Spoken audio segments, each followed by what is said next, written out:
Shalom Aleichem. Welcome to Chabad and Friends from sunny Coral Springs, Florida. Today we'll talk about the Holy Chofetz Chaim and Chabad and Lubavitch. One of the students in the yeshiva of the Chofetz Chaim had a yeshiva in Radin, Poland, Belarus, depending on what period, was Reb Chaim Zvi, Harav Chaim Zvi, Konikov, the grandfather of today's Chabad, Lubavitch, Shluchim family called the Konikovs. And this Reb Chaim Zvi, as a teenager, learned in Radun, and he was very close to the Chofetz Chaim. He was a big Talmud Chacham and a great Yireh Shamayim. The Chofetz Chaim, emphasized Yireh Shamayim, Anova, humility.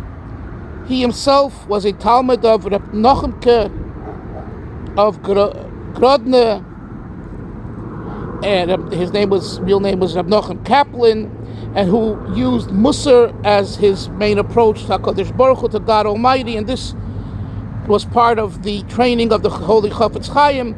And one can see in the writing and in the different discussions of the Chofetz Chaim that this was his mainstay in teaching. In addition to writing the Mishnah Bruda, Halacha, but his Svarim, his books, his holy books, Shmiras Haloshin, Chofetz Chaim, Nidchei Yisrael, Teferes Adam, and the list goes on. One finds a tremendous emphasis on Yireh Shamayim, on fear and awe of God. And Reb Chaim Zvi, Konikov, was that type, and so the two really understood each other, and Reb Chaim Zvi really appreciated learning and being with the Chofetz Chaim.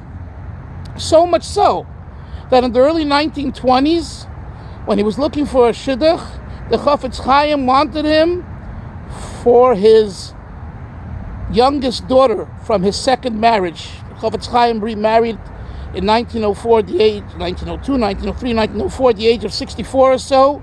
His first wife passed on, and he had a son and a daughter. And his daughter, he wanted his daughter to marry Reb Chaim Zvi because he felt that he is a real special bacher, a real special person. Reb Chaim Zvi had transferred from Radin during the 1910s to the Lubavitch yeshiva to Toim Chitmimim. And he became a Talmud of the Rebbe Rashab and the Mashpiyim and other teachers in the yeshiva. And he also became very close with the Frierdiker Rebbe. So much so that there was a period in which he actually lived in the previous Rebbe's home in Lubavitch. So he asked the previous Rebbe, who became the Rebbe Rayatz, after the Rashab passed away in 1920, he asked him if he should accept the offer and the idea of the Chofetz Chaim to marry his daughter. And the Frierdiker Rebbe said, she's I'm sure a great girl and a wonderful person, but it's not for you. Why? Because you need a Chasidische Lubavitcher girl. She grew up at the end of the day, a Litvische home. As much as the Chofetz Chaim was, the tzaddik and the person who he was still a Litvak, a Litvische Godel. And you'll benefit more from a Chasidische girl from a Lubavitch home. And hence he married his wife, who came from a staunch Lubavitcher home.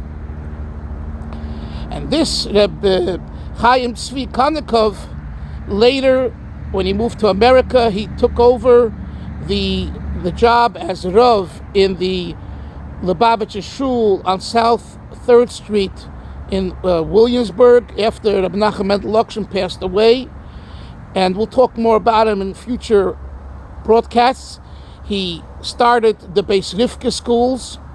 He started the Wednesday hour, which turned into Realesed Time, and many other things that he did.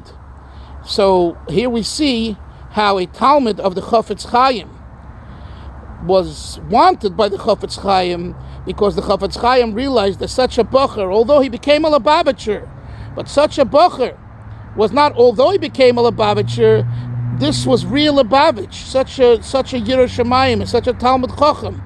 This is what I want for my daughter, knowing quite well that his allegiance is to the Rebbe Rashab.